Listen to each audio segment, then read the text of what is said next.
"What is that doing in first class?" Senator Rebecca Hartwell's voice cut through the cabin like broken glass. Designer sunglasses perched on blonde highlights. Chanel suit that cost more than most people's monthly rent. Board member of the Hartwell Foundation for Medical Innovation. 3 terms in the U.S. Senate. Untouchable. These people always try to sneak up here. Get her out. Your kind belongs in the back where you can't steal from us. Maya Washington looked up from her tablet. 12 years old, 4'9". Gray hoodie 3 sizes too big, swallowing her small frame. Purple backpack clutched in lap. Flying alone to Boston for a medical conference that nobody believed she was attending. What Senator Hartwell did next would destroy her career, expose a conspiracy 3 years in the making, and force America to confront the question it never wants to answer. How many brilliant black children have we dismissed because we couldn't see past our prejudice? Comment where you're listening from. Subscribe to channel. Let me tell you who Maya Washington really was. 3rd Ward, Houston, Texas. The kind of neighborhood where corner stores have bulletproof glass and ambulances take 20 minutes longer than they should. Maya lived in a 3rd-floor walk-up with her mother, Keisha, who worked double shifts as a nursing assistant at Memorial Hermann Hospital. 14-hour days, minimum wage, no benefits. Maya's father was Dr. James Washington, pediatric endocrinologist, brilliant researcher who chose to work at Ben Taub Hospital, Houston's public safety net hospital, because that's where poor kids needed him most. Understaffed, underfunded, overwhelmed. When Maya was 9, her father started losing weight, stomach pains, fatigue. He kept putting off the tests. Too busy saving other people's children. Too many patients who had no one else. By the time they found the pancreatic cancer, it was stage 4. 6 months later, he was dead. 38 years old. Here's what nobody knew about Maya Washington. Mini cliffhanger. At age 7, Maya was reading her father's medical journals. By 8, she could explain the endocrine system better than most medical students. By 10, she was co-authoring research papers with her father. 3 published papers in peer-reviewed journals on infant adrenal insufficiency before she turned 12. The purple backpack she carried everywhere? Inside, her father's silver stethoscope with "Heal with Love, Dad" engraved on the case. 3 research papers with her name and her father's name together. An invitation from Boston Children's Hospital to present at the International Pediatric Endocrinology Conference. And 1 document she carried everywhere but had never shown anyone. A rejection letter. Dated 3 months before her father died. From the Hartwell Foundation for Medical Innovation. Dr. James Washington had applied for a research grant to develop affordable diagnostic screening for adrenal disorders in infants. Rural communities, public hospitals, poor neighborhoods where babies died from preventable diseases because their parents couldn't afford private pediatricians and specialty medications. The foundation denied him. Not enough commercial viability. Research needed to be patentable, sellable, profitable. Saving poor kids didn't make financial sense. The letter was signed by the foundation's board of directors, including Senator Rebecca Hartwell. Maya had memorized every word of that rejection, every cold clinical phrase about market analysis and return on investment and limited funding resources. She knew her father had spent his last 3 months alive trying to secure that funding. Knew he'd died believing his research would never happen. Knew that thousands of children would keep suffering from preventable crises because the Hartwell Foundation valued profit over human life. What Maya didn't know, not yet, was that in 11 minutes, Senator Hartwell's son would stop breathing, and Maya would be the only person on United Flight 447 who could save him. That was her first mistake. Houston George Bush Intercontinental Airport, January 12, 2026. 6:15 a.m., Gate 23, United Flight 4847 to Boston, first-class boarding. The gate agent scanned Maya's boarding pass, and her eyebrows shot up like she'd been shocked. "First class, honey, are you sure?" "It's correct, ma'am." Maya's voice was quiet. Always quiet. Her father had taught her, in a world that sees you as loud before you open your mouth, speak softly and carry documentation. "Are you traveling with an adult?" "No, ma'am. I have my unaccompanied minor paperwork." Maya handed over the folder. Everything organized, everything perfect.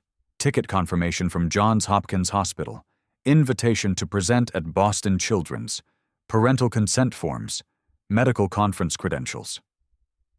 The agent studied it all, then studied Maya, then studied the documents again.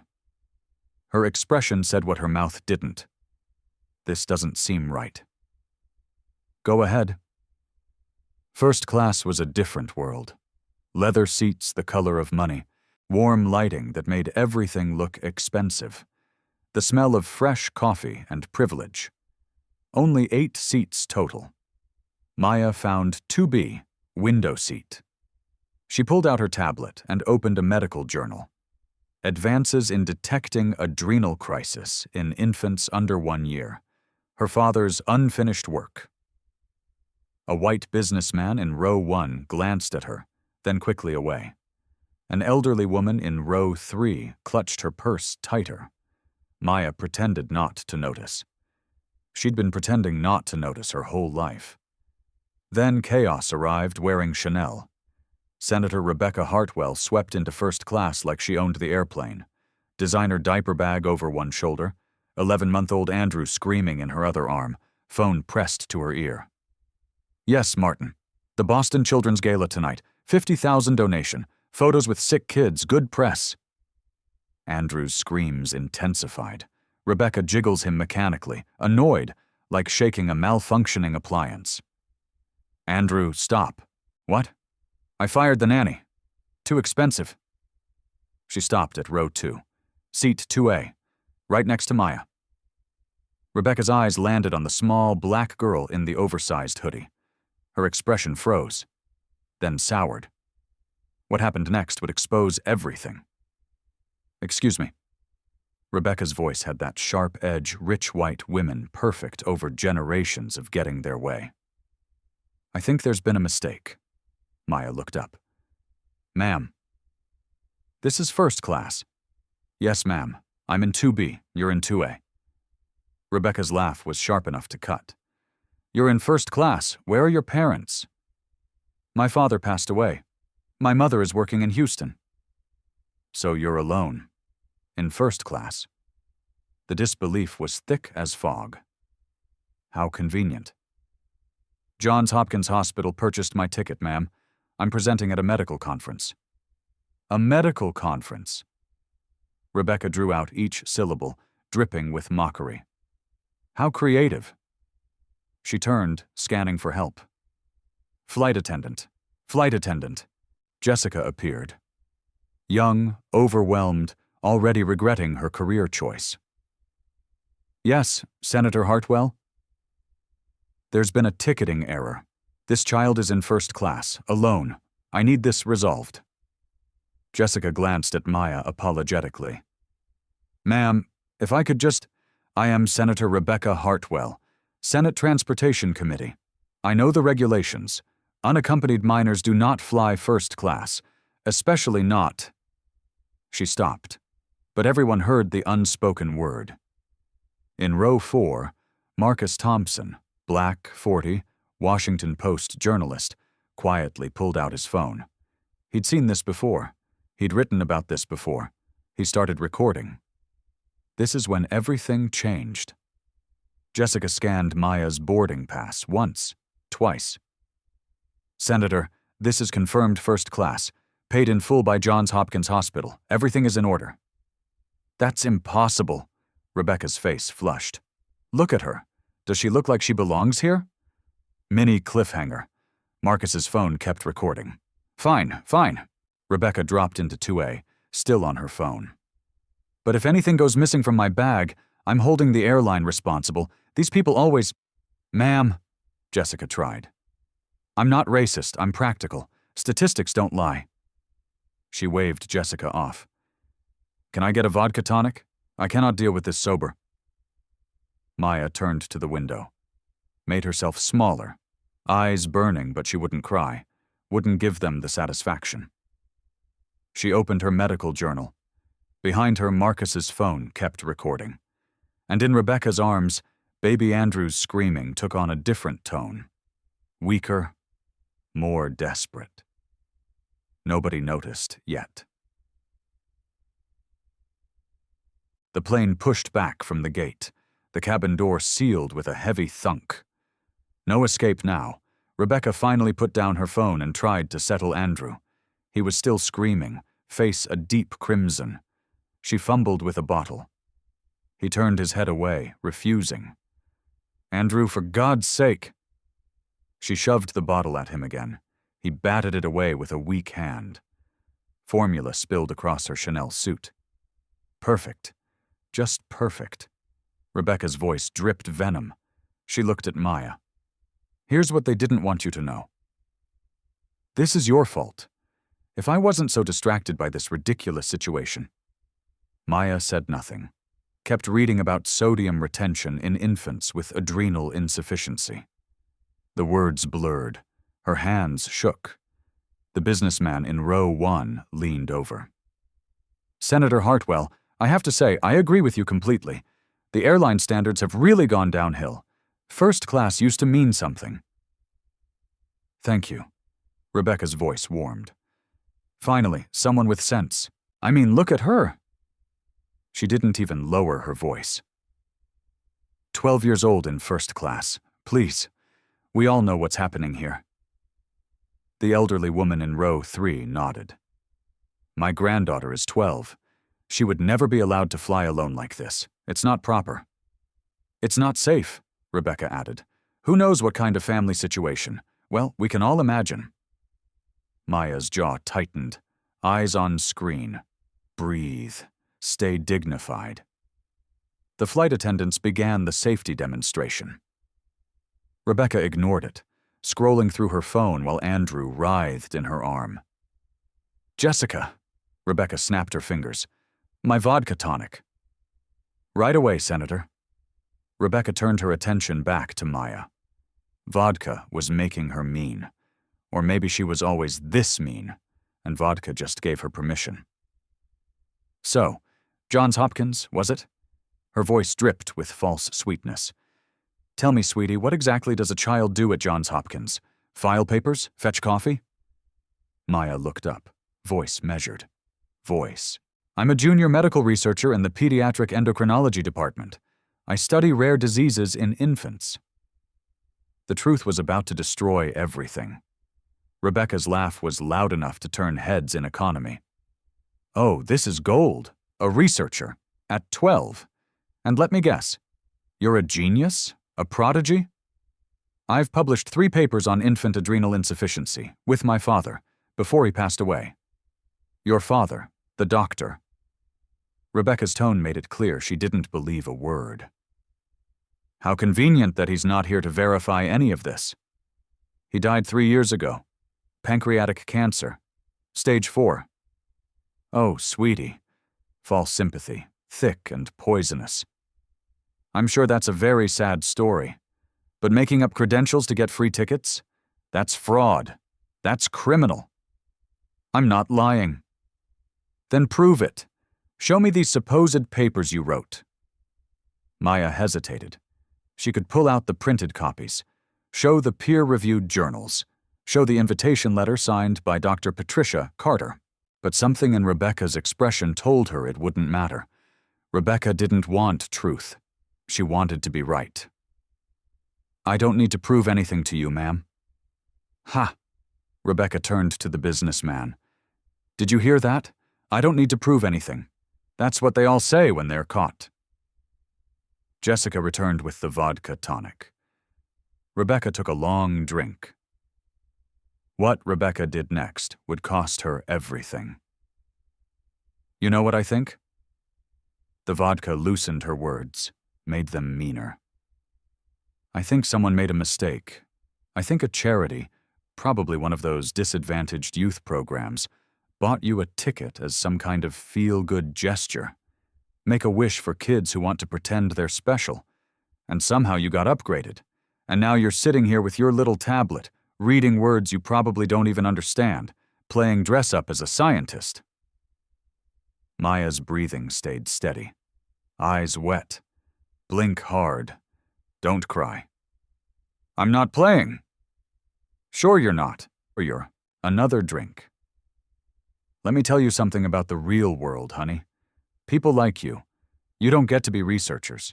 You don't get to sit in first class. You don't get to skip the line just because you tell some sob story about your dead daddy. The cabin went silent. Even the flight attendants froze. Marcus in row 4 leaned forward, making sure his phone captured everything. There's an order to things, Rebecca continued, and you're out of order. Mini cliffhanger. Senator Hartwell. Jessica tried to intervene. Don't senator me. I'm doing this child a favor. Better she learns now. The world doesn't owe her anything. Not a first-class seat, not a fancy education, not respect. She spat the last word.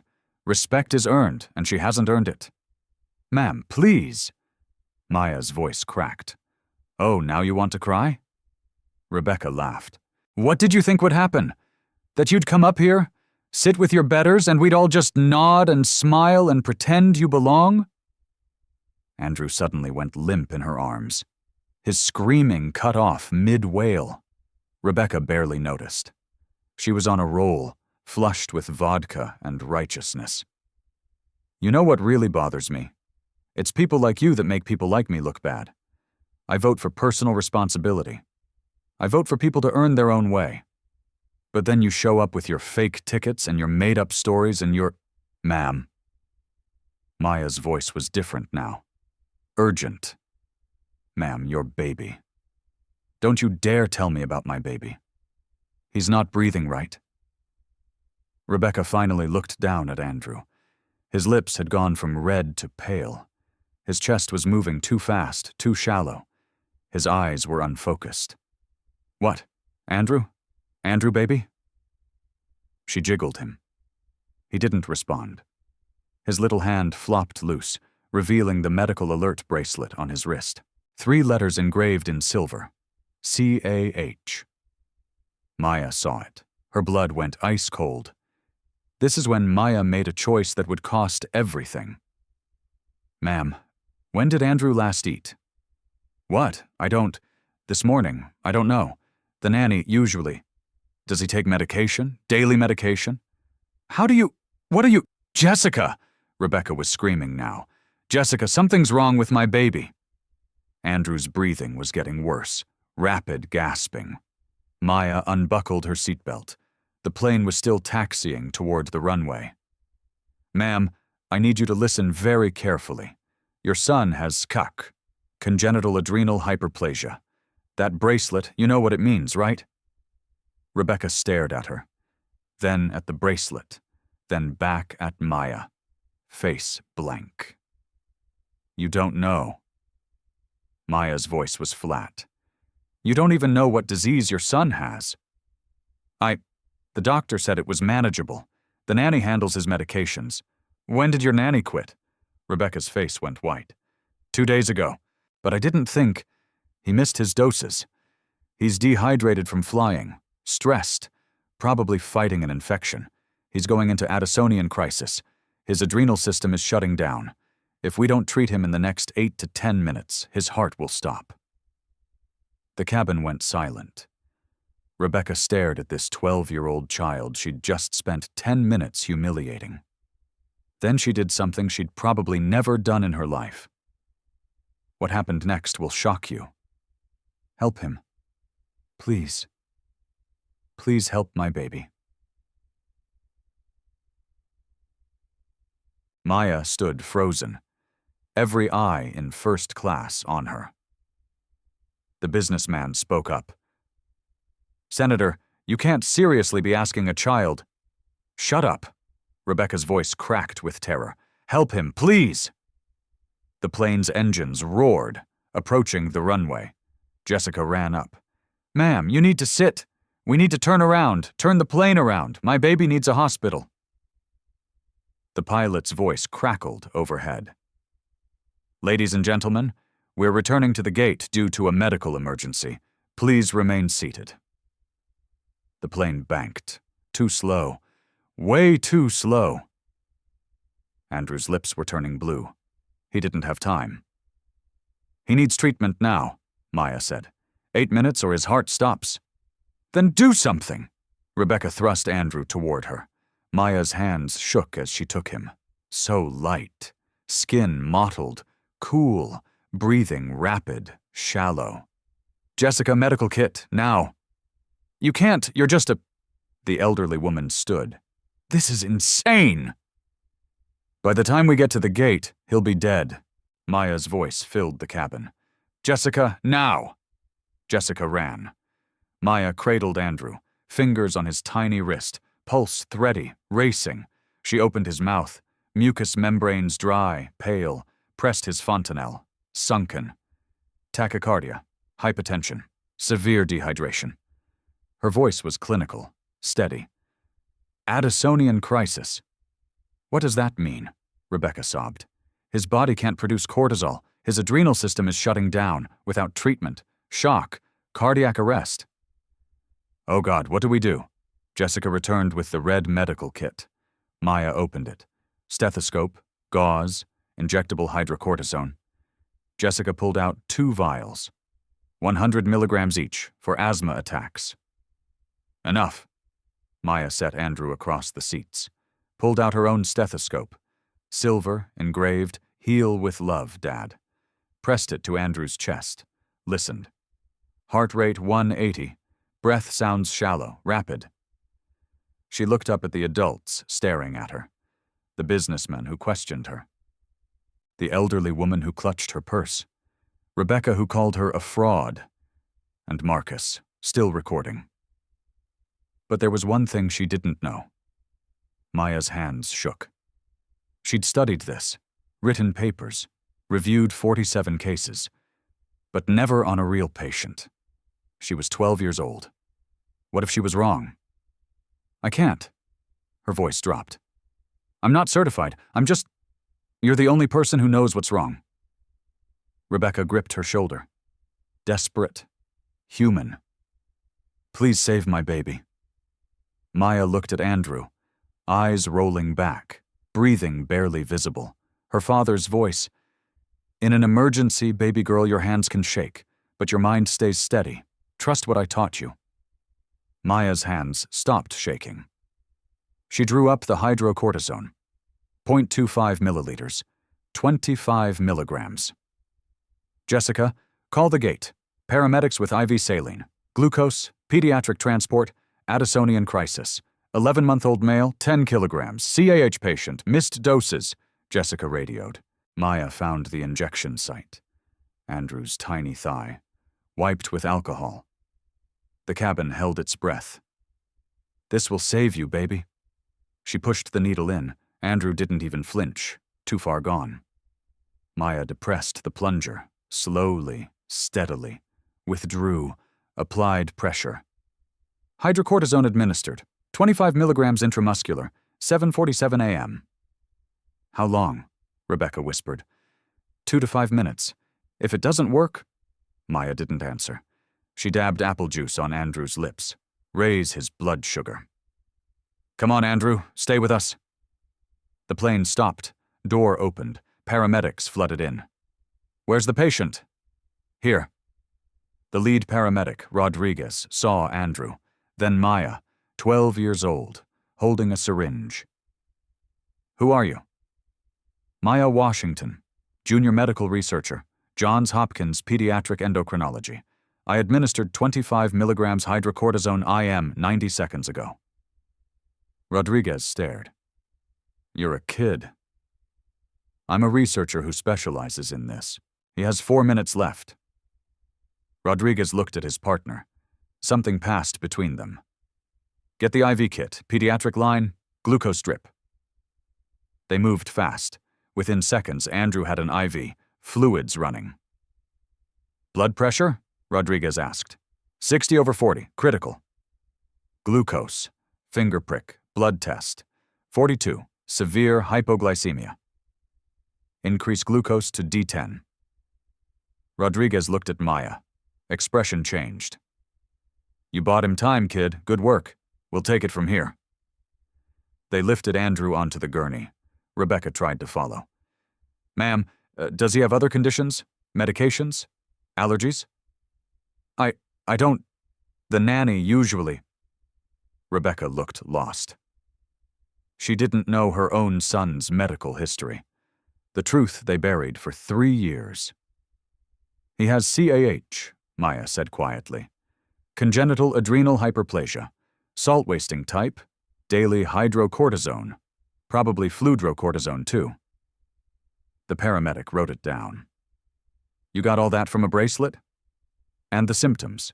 Rodriguez looked at Maya again. Really looked. How old are you? 12. Jesus. He shook his head.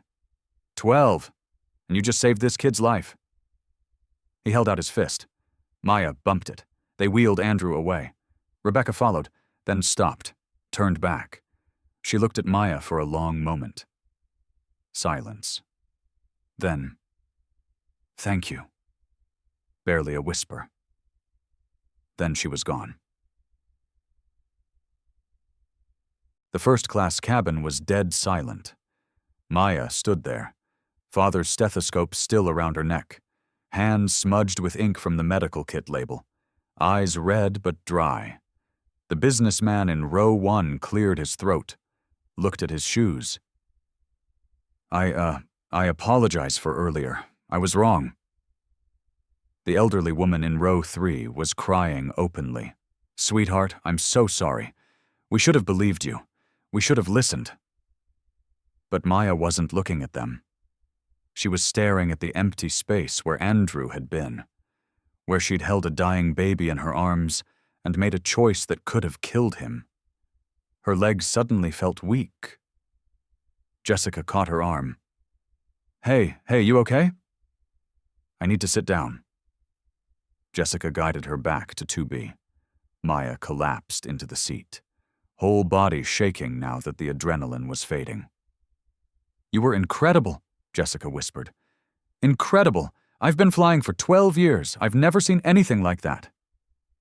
Maya didn't respond, staring at her hands, still trembling. Jessica squeezed her shoulder, moved away to deal with other passengers. The cabin was buzzing now, everyone talking at once, phones coming out, people standing in the aisles. Marcus from row 4 walked over, crouched beside Maya's seat. Hey, I'm Marcus Thompson, Washington Post. Maya looked up, exhausted. Okay. I recorded what happened. Everything. From the moment the senator started yelling at you until the paramedics took the baby. He held up his phone. I want to publish it, but I need your permission first. Maya shook her head. I don't want to be famous. I just want to do my work. I know. But that senator, Rebecca Hartwell, 3 months ago, she voted against expanding CHIP, Children's Health Insurance Program. She called it fiscal irresponsibility, said poor families were gaming the system to get free health care. Marcus's voice was quiet but intense. She pushes policies that literally kill poor kids because they can't afford medicine. And then you, a 12-year-old black girl she treated like garbage, saved her son's life. Maya was quiet for a long moment. Will it help other kids? Kids who get dismissed because of how they look? Yes. Then okay, but tell my mom's story too, and my dad's. I want people to know why this matters. Marcus extended his hand. Maya shook it. Deal. Mini cliffhanger. An announcement crackled overhead. Ladies and gentlemen, due to the medical emergency, This flight will be delayed approximately 1 hour while we complete incident reports and await a replacement crew. We apologize for the inconvenience." Groans rippled through the cabin, but then something unexpected happened. A woman from economy appeared at the first-class curtain. Black, maybe 30, wearing nurse's scrubs. "Excuse me, I heard what happened. Is the little girl here, the one who helped the baby?" Jessica pointed to Maya. The woman walked over, tears streaming down her face. "Baby, I'm a pediatric nurse. I was back there and heard everything. What you did." Her voice broke.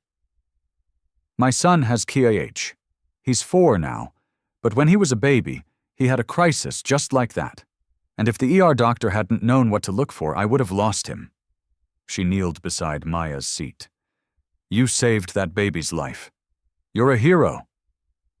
Maya's eyes filled with tears. "I was so scared." "Of course you were, but you did it anyway. That's what heroes do." Other passengers were gathering now. An older black man, a young Latina woman with a baby, a white couple holding hands.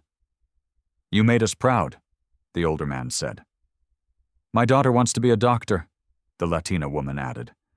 "I'm going to tell her about you." The white woman stepped forward, hesitant. "I'm a teacher, and I'm ashamed. I saw you sitting there and I made assumptions. I'm sorry. I'm going to do better." Maya nodded, unable to speak. One by one, passengers came up. Some apologized, some thanked her, some just wanted to shake her hand. The crowd grew. People from economy streaming into first class just to see the 12-year-old who saved a senator's baby. But not everyone was celebrating. A white man in an expensive suit, row 7 economy, pushed through. "This is ridiculous. We're delayed because of this circus. The senator should sue the airline for letting an unaccompanied minor perform medical procedures. It's negligent. It's the reason that baby is still alive." Marcus stepped between him and Maya. "And if you have a problem with that, I suggest you take it up with your conscience." The man backed down, muttering. Flight attendants were trying to restore order, but it was chaos. People taking selfies with Maya, others calling family members. Someone started a hashtag. "Thank you, Maya." Maya just wanted to disappear. Finally, Jessica made an announcement. "Folks, I know everyone is excited, but Maya needs some space. Please return to your seats so we can prepare for departure." Slowly, reluctantly, the crowd dispersed. Maya pulled out her tablet, tried to focus on her presentation for Boston Children's Hospital, but the words blurred. She couldn't concentrate. A new flight attendant approached, older woman with kind eyes. "Sweetheart, the airline wants to upgrade your return ticket, and we'd like to offer you anything you want. Food, drinks, whatever you need." "I don't want anything, thank you." "Are you sure? I'm sure." The flight attendant hesitated, left a bottle of water and cookies on Maya's tray table. Anyway, an hour later, the plane finally took off. Maya stared out the window as Houston fell away below her. She touched her father's stethoscope. "I got him, Dad," she whispered.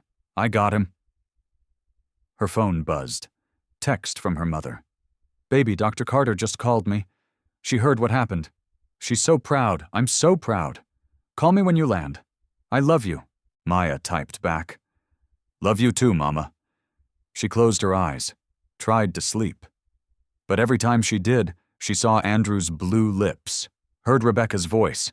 "Help him, please," felt the weight of that tiny life in her hands. She opened her eyes, picked up her tablet, focused on her presentation. The title slide. Early Detection Protocols for Adrenal Crisis in Infants, a Call for Universal Screening. Co-authors, Maya R. Washington and Dr. James Washington, in memoriam. She touched the screen where her father's name appeared. And finally she let herself cry. Not because she was scared, not because she was hurt, but because she knew. She knew her father would have been so proud. She saved a life today, just like he taught her. That was her biggest mistake. The plane leveled off at cruising altitude. Cabin lights dimmed. Most passengers settled in to sleep. But in row 4, Marcus was already writing. His laptop screen glowed in the darkness. The headline forming, "Senator who voted against children's health care watches, 12-year-old black girl. She insulted save her son's life." Below it, the video, already uploaded, already processing. In 3 hours, when they landed in Boston, it would have 47,000 views. By tonight, 8 million. By tomorrow, the world.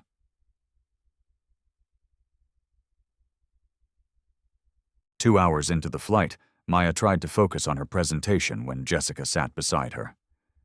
"Hey, are you doing okay?" Maya nodded. "Is Andrew okay?" "I called the hospital. He's stable. Pediatric ICU, but stable. They said 2 more minutes and—" Jessica's voice caught. "You saved his life." Maya looked at clouds below. "My dad would have been faster. Wouldn't have hesitated. Your dad sounds amazing." "He was." Maya pulled up a photo. Her and her father in his white coat. Dr. James Washington. Pediatric endocrinology. "He was brilliant," Maya continued. "He used to take me to the hospital on weekends. Let me observe. By 10, I was reading his journals. He said I had the gift. We co-authored 3 papers before he died." "What happened?" Maya's smile faded. "Pancreatic cancer, stage 4, worked at a public hospital, understaffed, underfunded, had symptoms for months but kept putting off tests, too busy saving other people's kids. When they diagnosed him, too late, dead 6 months later, 38 years old." "Oh, Maya." "The hospital couldn't afford newer treatments. He could have saved thousands more kids. The system killed him." Jessica wiped tears. Here's what nobody knew about the conspiracy. "The worst part," Maya continued, 3 months before he died, he applied for a research grant, wanted to develop cheap diagnostic tests for adrenal disorders in infants, for poor communities, public hospitals, rural areas, save kids like Andrew before the crisis hits. What happened? Denied. The foundation said not commercially viable. Wanted research that could be patented, sold, profitable. Saving poor kids didn't make financial sense. What foundation? The Hartwell Foundation for Medical Innovation. Maya showed the rejection letter. Founded by Senator Hartwell's father. She sits on the board. Silence. Jessica's face went pale. The woman who denied your father funding for research that could have saved her own son is the same woman whose son you just saved? Yes. Maya's laugh was hollow. Jessica stood. People need to know. They will. Marcus is writing it. Another passenger approached. Dr. Patricia Carter, 55, Asian, business suit, row 6. Maya, I can't stay silent anymore. Maya's eyes widened. Dr. Carter, what are you doing here? Same conference. Was going to surprise you. Dr. Carter sat. But you surprised me first. What you did back there, that was resident-level medicine. Just what Dad taught me. He taught you well, but Maya... Dr. Carter paused. You hesitated before the injection. Doubted yourself. I'm 12. Never treated a real patient. What if I was wrong? But you weren't. Know why? You've studied 47 cases. Read every paper on infant adrenal crisis. Simulated this 100 times. Your knowledge is real. Your skill is real. Only thing holding you back is the world saying you're too young. Maya looked down. Sometimes I believe them. I know. But today, you proved them wrong. Every person who saw just a kid. You showed who you really are. Dr. Carter pulled out an envelope. I'm giving you this early. Maya opened it. Boston Children's Hospital letterhead. Dear Maya Washington, we are honored to present you with the James Washington Memorial Award for Excellence in Pediatric Research. In addition, we offer you a full scholarship to our medical training program for exceptional young scholars beginning fall 2026. Maya's hands trembled. Dr. Carter, your father would be so proud. I'm proud. After today, the whole world will know your name. Maya stared at the letter. Her father's name memorialized. The scholarship that changed everything. Proof that her work, her sacrifice, her endurance, it all mattered. She thought of Rebecca's voice. You don't belong here. The businessman's doubt. The elderly woman's fear. Every teacher who looked at her like she was too young, too small, too different. Her father's last words. Never let them make you small, baby girl. She's not small. She never was. What Maya didn't know yet. While she'd been flying, Marcus's video had gone viral. 8 million views and climbing. Senator Rebecca Hartwell's world was about to shatter. And Maya Washington, 12 years old, underestimated, unstoppable, was about to become a household name. Mini cliffhanger. The plane touched down at Logan International at 11:47 a.m. Maya's phone exploded the moment she turned it on. 47 missed calls, 134 text messages, hundreds of Twitter notifications, Instagram blowing up. What the? Maya scrolled through her phone, stomach sinking. The video was everywhere. Marcus posted it 3 hours ago. Caption: Senator Rebecca Hartwell, who voted against children's health care funding, screams at 12-year-old black medical researcher, then watches that same child save her son's life. This is what judgment looks like. This is what grace looks like. Meet Maya Washington. 8.2 million views, 42,000 retweets. Every major outlet picked it up. CNN, MSNBC, Fox News, Washington Post, New York Times. Her phone rang. Boston number. Hello? Ms. Washington, this is Bradley Carter from CNN. We'd love to have you on tonight. Hang up. Another call. Maya Washington? Rebecca Goldstein. Good morning, America? Hang up. Another. Book deal. Hang up. Movie rights. Hang up. Dr. Carter put a hand on her shoulder. Turn it off, just for now. Maya powered down her phone. But as they deplaned, she saw it. Airport TVs everywhere, all news channels, her face on every screen, the video playing on loop. A CNN anchor. Senator Hartwell has released a statement. Quote, I want to publicly apologize to Maya Washington for my behavior on Flight 447. I was stressed, frightened for my son, and I allowed my fear to manifest as cruelty toward a child who ultimately saved my son's life. I have no excuse. I am deeply sorry, and I am grateful beyond words. The anchor continued. However, the damage may be done. Senator Hartwell's voting record on children's health care is now under intense scrutiny. Multiple advocacy groups are calling for her resignation. Maya walked faster. Head down. They were halfway through the terminal when she heard it. Maya Washington. She turned. Senator Rebecca Hartwell was running toward her. Still in her vomit-stained Chanel suit. Mascara smudged, hair falling out. She looked nothing like the polished politician from the plane. She looked like a mother. Security tried to stop her. Ma'am, you can't. Maya, please. Maya stopped, waited. Rebecca reached her, breathless. I need to talk to you, please, 5 minutes. You should be with your son. He's stable, with specialists. They said I should find you. Rebecca's voice cracked. They said you saved his life. The doctors. They said if you'd waited 3 more minutes, cardiac arrest. They said your diagnosis was perfect. Your treatment was perfect. They said... Her voice broke entirely. You knew more about his condition than I did. His own mother. Silence. This is when the truth came out. "I didn't know what CAH was," Rebecca whispered. "His pediatrician told me at 6 months, said it was manageable, gave prescriptions. I hired a nanny to handle medications. I never learned, never thought I needed to.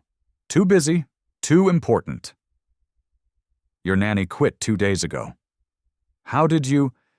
You told the flight attendant you didn't know when Andrew ate, didn't know his medication schedule, didn't recognize adrenal crisis symptoms even though he's been diagnosed for months. You didn't know because you didn't want to know." Rebecca flinched like she'd been slapped. "You're right, absolutely right. I failed him. Failed him so badly that a 12-year-old stranger knew how to save him better than his own mother." Tears streamed down her face. "And the worst part, the absolute worst, is that I stood on that plane and treated you like you were worthless. Like you were nothing. Like you didn't belong. When the truth is you are everything I should have been. Smart, prepared, knowledgeable, caring. You knew my son's condition better than I did. You cared about his life more than I did in that moment, and I—" Her voice dropped. "I called you a liar, suggested you stole your seat, looked at you and saw everything I've been taught to despise, and I was wrong, and God, I was so wrong." Maya stood very still. People were staring. Dr. Carter had a hand on Maya's shoulder. Airport security hovered. This was the moment where Maya could destroy her. Publicly shame her. Refuse forgiveness. Tell the cameras what kind of person Rebecca Hartwell really was. It would be justified, righteous, deserved. But Maya looked at Rebecca and saw something she recognized. Fear. The same fear on her father's face 3 years ago when doctors said no more treatment. The same fear she felt holding that syringe over Andrew's tiny leg. The fear of failing the person you love most. "Your son is alive," Maya said quietly. "That's what matters. Because of you. Because I had knowledge you didn't, not because I'm better. Because I spent 3 years studying the disease that killed my father and couldn't stand to watch another child suffer when I could help." Rebecca's face crumpled. "Your father?" "Dr. James Washington, pediatric endocrinologist. Died 3 years ago from pancreatic cancer. Stage 4. Diagnosed too late because the public hospital where he worked couldn't afford adequate screening. He spent his last months trying to get funding for research that would help kids like Andrew. Kids in poor communities. Kids whose parents can't afford private pediatricians and specialty medications." Maya pulled out her tablet. Showed Rebecca the rejection letter. What she found next would change everything. "Your family foundation denied him. You personally voted against funding that would have expanded his research. You said it wasn't fiscally responsible." Rebecca read it, hands shaking. "Oh my God." "My father could have developed screening that would have caught Andrew's CAH earlier. Educated parents, all parents, not just rich ones, about warning signs of adrenal crisis. Could have saved thousands of kids. But your foundation, your family, decided that wasn't profitable enough." "I didn't know," Rebecca whispered. "I swear, I didn't know." "You didn't want to know, just like with Andrew's CAC. Easier to not know. Easier to let others handle the hard stuff. Easier to make decisions about fiscal responsibility when you don't have to look at the faces of people your decisions hurt." Rebecca was openly sobbing now. "I'm sorry. So sorry. Your father, Andrew, all of it. I'm sorry."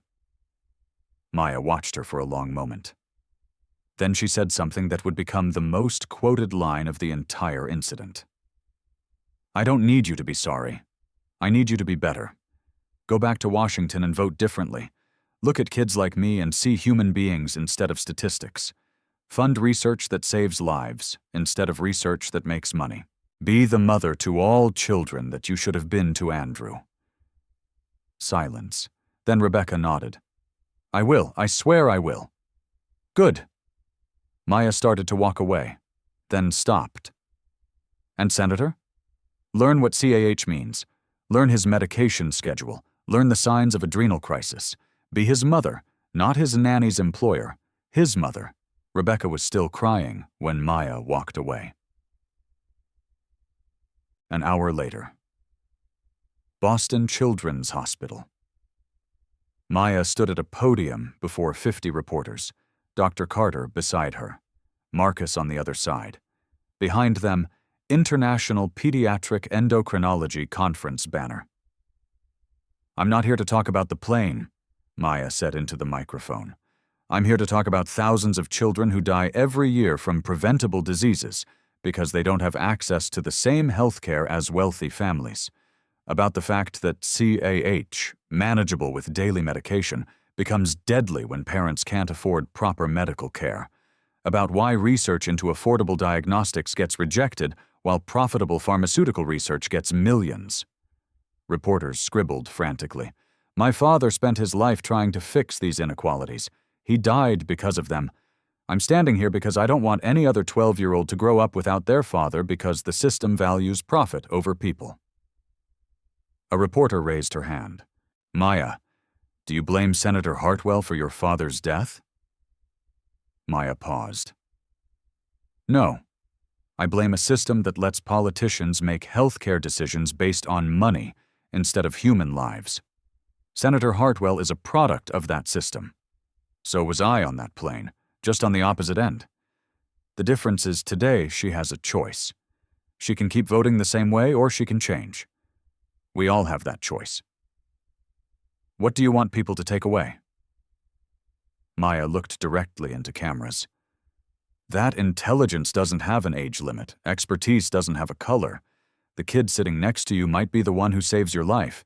And if we keep dismissing people based on how they look instead of what they know, we're going to keep losing brilliant minds like my father's. We can't afford that. Children can't afford that." She stepped away. The room erupted in applause. Comment where you're listening from. 3 days later, Friday afternoon, Boston Children's Hospital. Andrew Hartwell was released from pediatric ICU. Rebecca carried him out, cameras flashing. She looked exhausted, changed. In her hand, she held a folder. A complete medical education packet on CAH. She spent 3 days learning everything. Medication schedules, warning signs, emergency protocols. She also spent 3 days in meetings, hospital administrators, advocacy groups, policy experts. The photo that went viral wasn't of her leaving the hospital. It was of her standing in the hospital's research wing, writing a check for $5 million, the James Washington Memorial Research Grant, a program to develop affordable diagnostic screening for rare pediatric diseases in underserved communities. "I can't bring Dr. Washington back," she told reporters, "but I can make sure his work continues, and I can make damn sure no other child dies because their parents can't afford the health care my son gets." When asked if she'll vote differently on the upcoming healthcare funding bill, she said simply, "Yes, I've been wrong. It's time to be right." Political analysts predicted she'll lose her next election. Conservative donors were already pulling funding. Rebecca Hartwell didn't seem to care. Mini cliffhanger. Meanwhile, in Houston, Maya's mother, Kesha, sat in their tiny Third Ward apartment, watching the news coverage with tears streaming down her face. Her phone rang. Unknown Boston number. "Miss Washington? This is Dr. Patricia Carter from Johns Hopkins. I'm calling about Maya's full scholarship to our Medical Scholars Program. We'd also like to offer you a position as pediatric nurse specialist in our research division, with relocation assistance to Baltimore, full benefits, and a salary that will allow you to stop working double shifts." Kesha dropped the phone, then picked it up, laughing and crying. "Yes, yes, oh my God, yes." In Boston, Maya stood in her hotel room looking at her father's photo. "We did it, Dad," she whispered. "We saved him."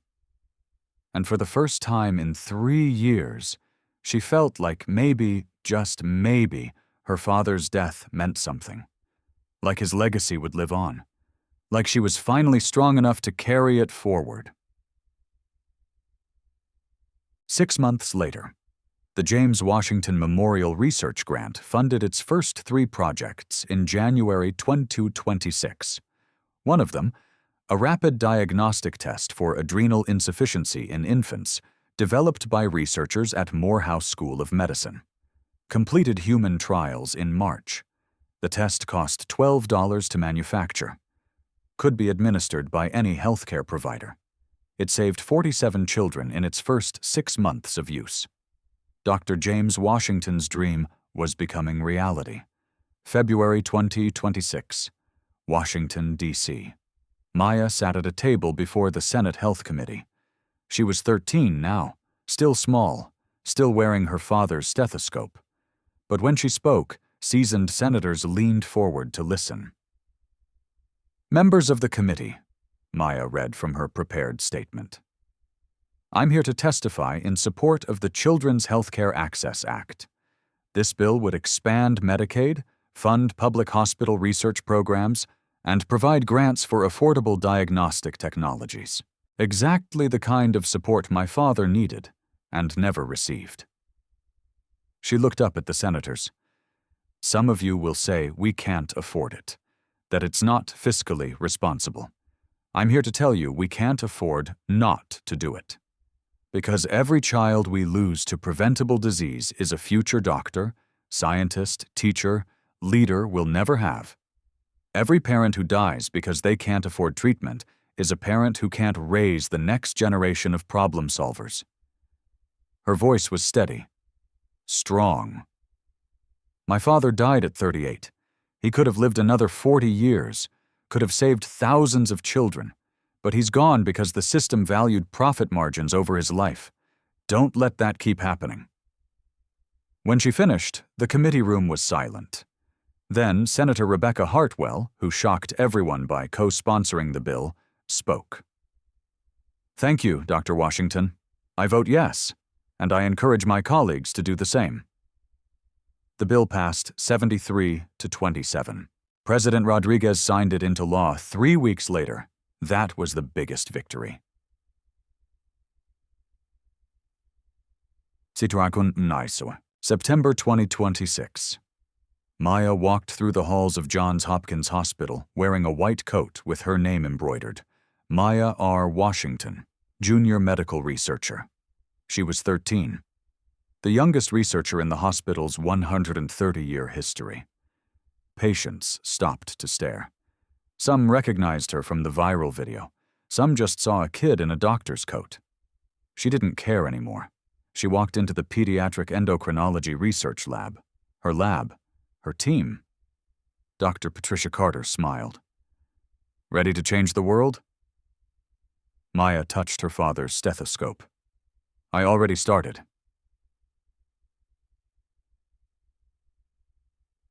One year after the plane incident. Andrew Hartwell's first birthday was celebrated quietly. No cameras, no press release. Just Rebecca, Andrew, and a small cake. Andrew was thriving, his CAH managed perfectly. Rebecca knew every medication, every symptom, every protocol. On the wall of their home hung a framed photo. Andrew with Maya, taken at the hospital 6 months earlier. Beneath it, a handwritten note from Maya. "Dear Andrew, your life matters. Not because of who your mother is or how much money your family has, just because you're you. Don't ever let anyone tell you otherwise. Love, Maya." Rebecca read it every day. It reminded her of what she almost lost and what she was given the chance to become. The video of Maya and Rebecca has been viewed 47 million times. It spawned a documentary. Maya declined to participate. It inspired a children's book, The Girl Who Knew. Maya's mother wrote it. Proceeds go to medical scholarships. It changed healthcare policy in 12 states. It saved countless lives. But for Maya, the most important thing was simpler. A 12-year-old black girl from 3rd Ward, Houston, was told she didn't belong. And she proved that she belongs everywhere. So what's the lesson here? Maya Washington is exceptional. Published researcher at 12, extraordinary. But here's the truth. Maya almost wasn't allowed to be exceptional. If Rebecca Hartwell had gotten her way, Maya would have been removed from that plane, humiliated, treated like a criminal, and Andrew Hartwell would have died. Think about how close we came to losing a child's life because adults couldn't see past their prejudices. Think about how many Maya Washingtons are out there right now, brilliant, talented, capable, being dismissed because they're too young, too black, too poor, too not what we expect. How many future doctors are we losing because we judge before we listen? How many life-saving discoveries are we missing because we fund profitable research instead of necessary research?